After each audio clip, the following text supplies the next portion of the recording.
Good morning and welcome to Rising. We have a show for you today that you will hopefully enjoy. Good morning, Niall. Morning, Robby. How are you today? I'm missing my laptop because it has a virus that apparently all the laptops in the Hills offices are getting, which is kind of ridiculous and reminds me of the 1990s. I am virus resistant so far, but at any moment I could be taken You updated your Norton. I did not do any such thing. I just miraculously avoided it so far.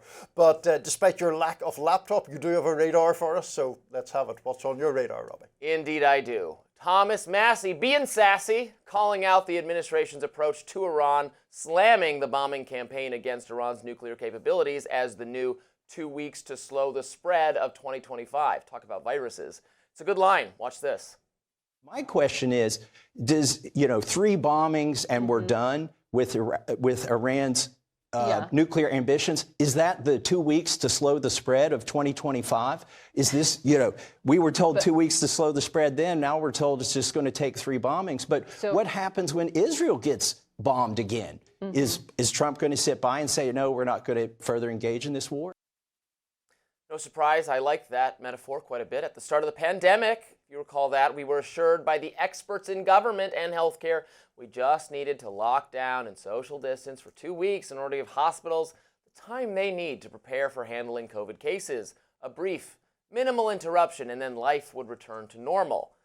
But that was a lie. Government policymakers then extended the 2 weeks all summer. We were no longer trying to just slow the spread. We were trying to minimize cases until the vaccines were available. Well, and then until everyone had a vaccine, and then until some theoretical time in the future where there would be no more cases.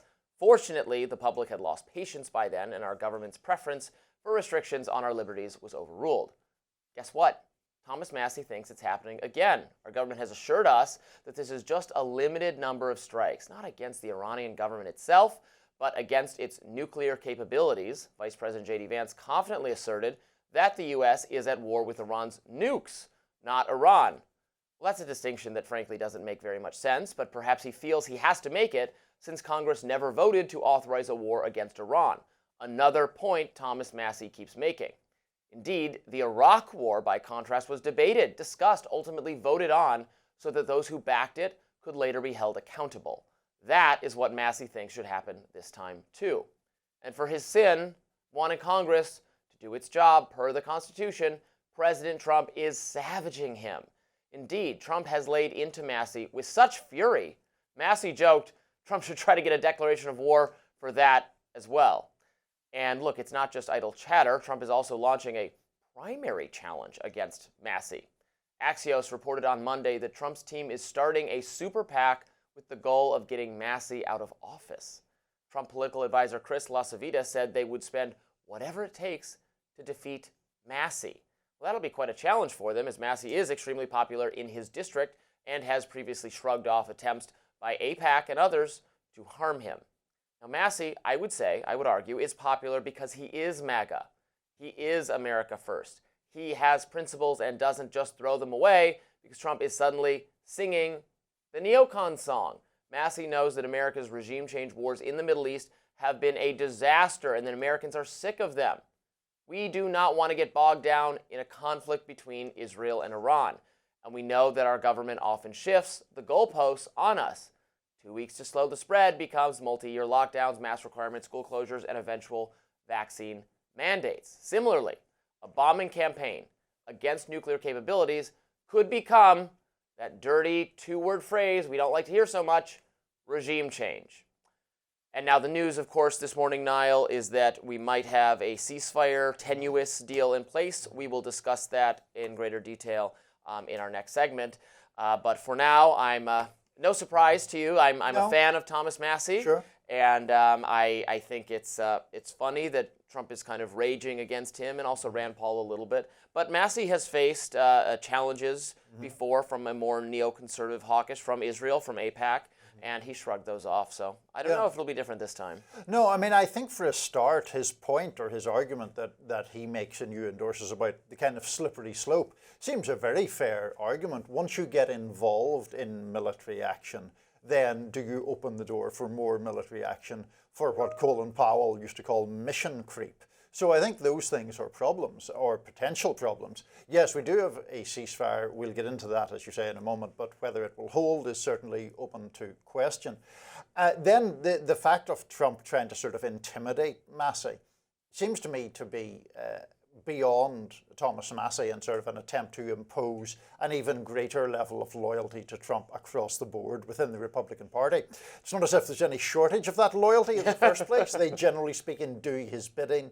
But to me, this is about sort of making an example of Massie, which Trump hopes will work to quell any dissent. But as you say, Massie may not, in fact, be very easily defeated in a primary. Because I think, broadly speaking, there's two kinds of internal resistance to Trump within the Republican Party. There's like a personality-based resistance that now has been stamped out entirely, but was part of characteristic of the first Trump administration, where you still had, kind of never Trump people who saw themselves as Republicans and were remaining in the party and were criticizing Trump for his behavior. I mean, some of his policies as well, but it was more about who he is as a person. That's kind of over with. That if that's how you feel about Trump, you're really just not in the Republican Party anymore. Right. So now the only kind of resistance or disagreement that remains is a policy-based disagreement that never focuses on Trump himself, but is about, well, Trump should do this policy rather than this policy, which ironically has, in my view, allowed for more interesting policy disagreements and fights in the second Trump administration than there was in the first Trump administration, because the conflicts over him personally so overshadowed everything else. Now we're actually seeing people who want, a more immigration restrictionist policy versus a more, well, we got to make accommodations for high-skilled immigrations. Tariffs was another one, and now aspects of foreign policy. And I do think now we're getting to a place where I think the regime change conversation has been curtailed somewhat. That doesn't seem to be as much on the table. Again, we'll get into more of that in a moment, but it seems like the argument, and also Thomas Massie is just making a constitutional argument that we should be taking votes on this. I don't see how anyone could reach a conclusion other than that this has to be voted on, particularly because holding people accountable for how they voted on the Iraq and Afghanistan wars has been an important part of our politics for the last 20 years. It is what allowed for, it certainly allowed for Barack Obama's victory over Hillary Clinton. You can make a case it allowed for Trump's victory over Hillary Clinton. So to not be taking those votes just seems like a fundamental dereliction of duty to me. Yeah, look, on the point of the vote, I think it would obviously be better if people were on the record for or against it. It is also just, I think, almost unarguably true that Trump should have sought such authorization, because when you look at the War Powers Act, it pretty clearly lays out scenarios like this. There are exceptions, none of which the current situation in Iran fulfills or meets. But to your point about debates within the Republican Party, it is interesting that there's this push and pull between the genuine policy differences that you have just outlined and Trump's willingness or desire to stamp his own will on the party once he has decided that he's going in a certain direction.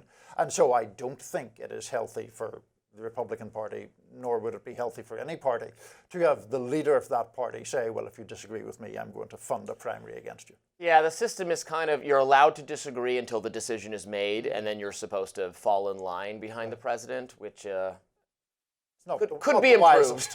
Not the wisest when it comes to war, certainly. Yes. In any event, in rare form, Trump has been lashing out at Israel and Iran, this time dropping an F-bomb. That's next.